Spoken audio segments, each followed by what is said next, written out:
the roads in the first instance, we have a forest buffer beside the road. Pretty much Lake Woodlands, Woodlands Parkway, Research Forest, we had those roads, and the tree buffer was there. Kirkendall, not so much. It was an old 2-lane asphalt road with a county road right-of-way, no veg buffer, and we went to the county and said, we'd like to realign the road, give you right-of-way, tear out the old lanes, and pave new roads. And so the next one, I think. Next slide, please. This shows the yellow overlay of the bifurcation. It also shows the road pattern going west of the shopping center. And it also shows the 27 holes of golf, or 18, whatever it was, that we did before we made it the detention reservoir. And so the red dot is the fire station, and we created what we think is a tip of the hat to the New England type towns. When you come into the community, you see a municipal building like a fire station. It bifurcates, and now we have a road that goes through the shopping center.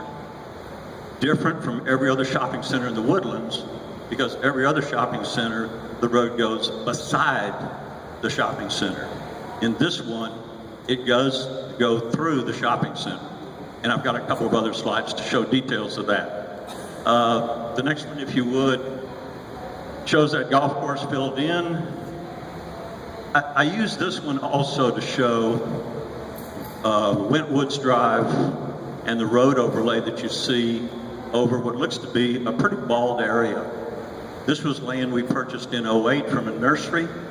It was bald, and as I told Mr. Burton, the first time I went out on a dirt road to look at this new land, I was as appalled as any of you would be if you drove out and looked at completely clear-cut land.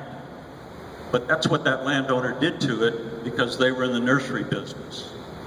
So that did not get cleared by builders run amok. It did not get cleared by the development company. It was bald when we bought it. And so the next one, I only got a couple more here, but the one on the left, Sterling Ridge Village Center, shows the green forest preserve around the village center. And as I told Mr. Burton, where we have a misunderstanding is we say we're using the same standards.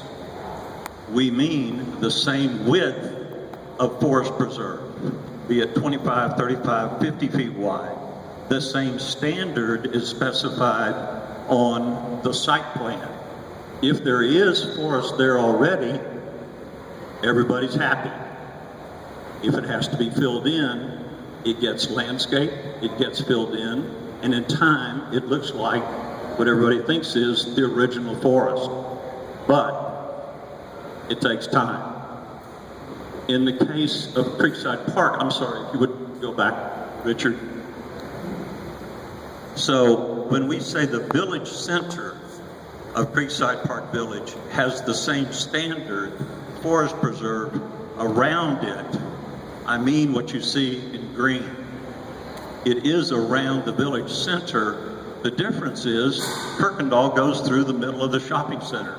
It is a different design, more of a T&D design, which is the neo-traditional design technique that allows for a more pedestrian, bike-friendly, and on the east side, you come and go in and out of Liberty Branch. And so, hopefully that clarifies our terminology and the reality difference. And to circle back to my point about the crossroads of Woodlands Parkway and Kirkendall for Sterling Ridge, whereas Creekside Park Village simply does not have an east-west road that brings very many people to this shopping center. So there's some differences. The next one, another schematic just showing the forest preserves. And I would ask you to take a look at the site just south of the fire station. It does show vegetation around the perimeter of that site. I did ask the developer to come tonight he has a family illness matter, not his, but a family member that required him to be out of town. His land plan calls for several restaurants. He would like to be the source for coffee.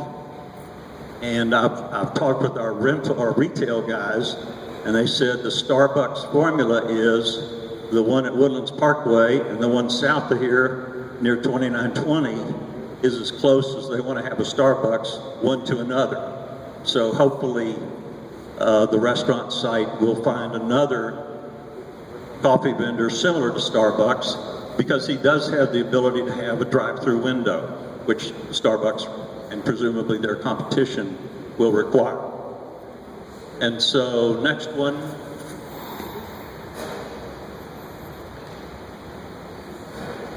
What I'm asking you to do here is, this is an aerial view, Woodlands Parkway, Kirkendall, Sterling Ridge on the north corner, Indian Springs on the south.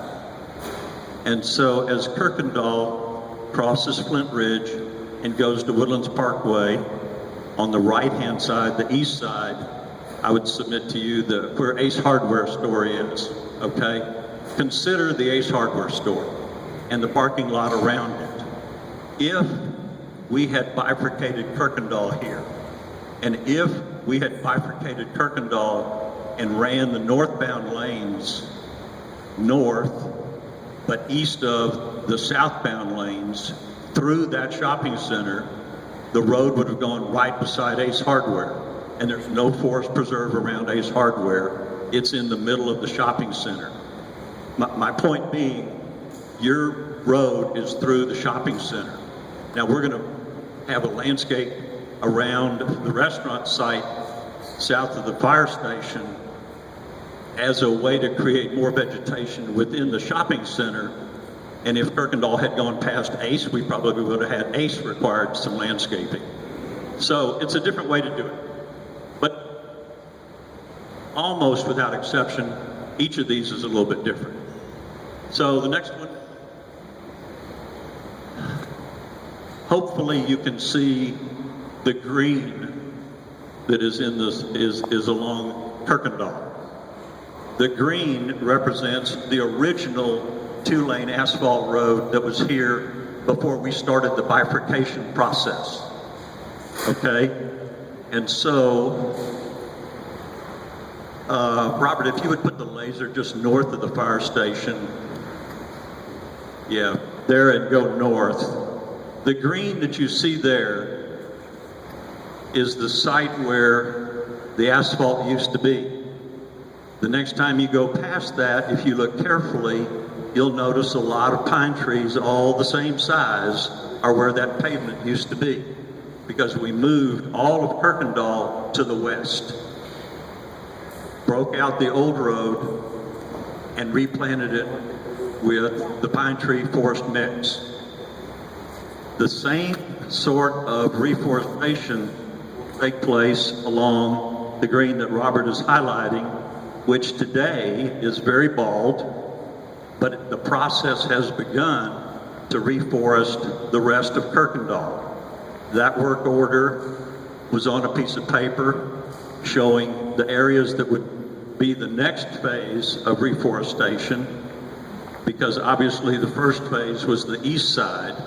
Now we're going to start on the west side. And I gave that map to Mr. Burton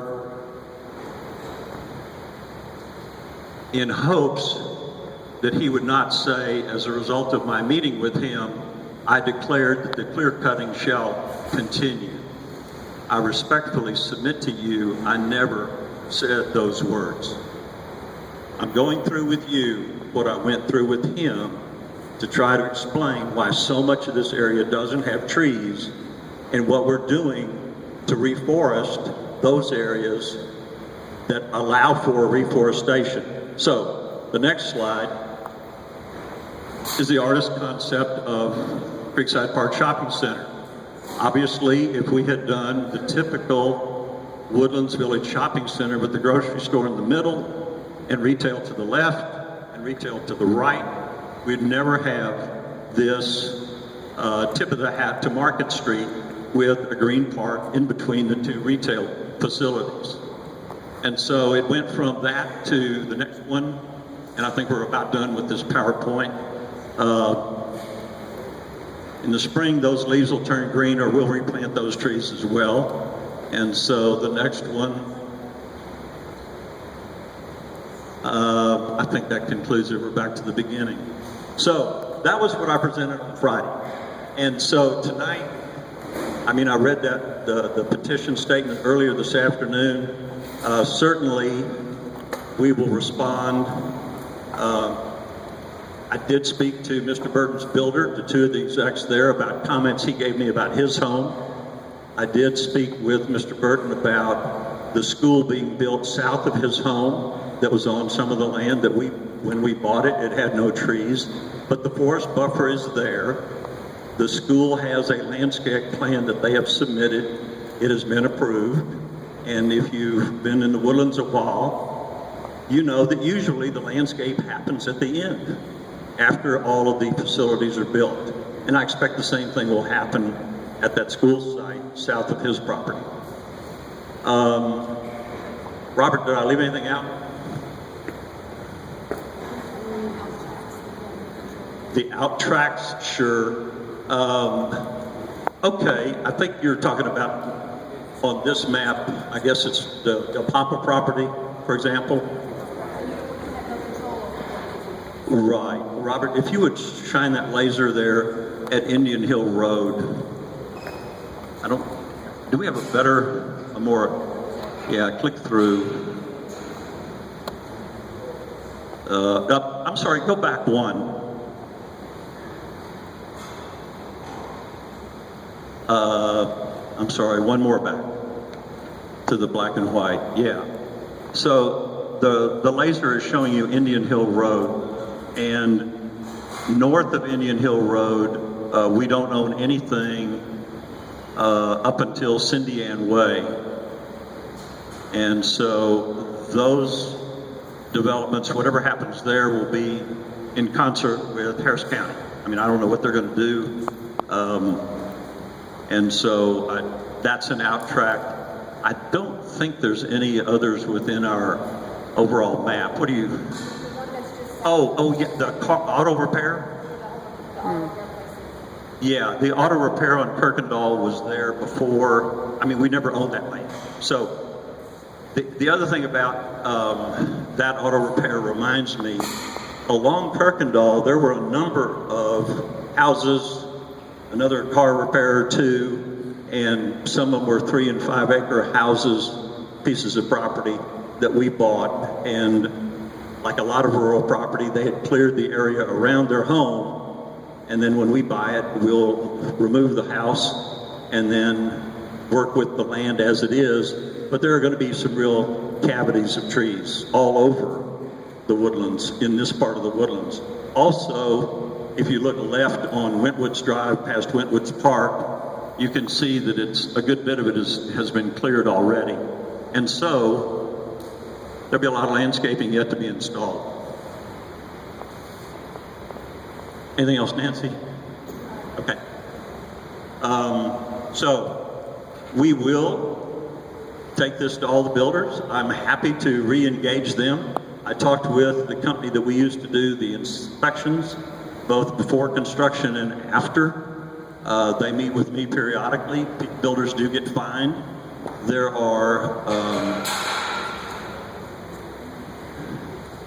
is a policy and procedure issue that is also part of the reality. When you drive around before the home is sold and the homeowner, and before you close, the regulations related to that property are administered by the Design Review Committee, and until you take title, we have some say with respect to what the builder gets approved, what they can build, and how they finish. As you know, once you close, then that property is yours, and there's a couple of guidelines to be followed, but there's no subsequent inspection. And so as you drive around, not everything you see is the way the builder left it. And so I can tell you I'm happy to redouble our efforts to get them to respect whatever trees there are on their property.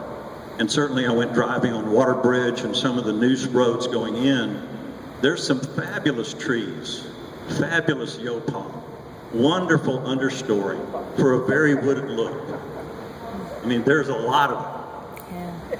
And I can assure you our policy is not to clear cut that land.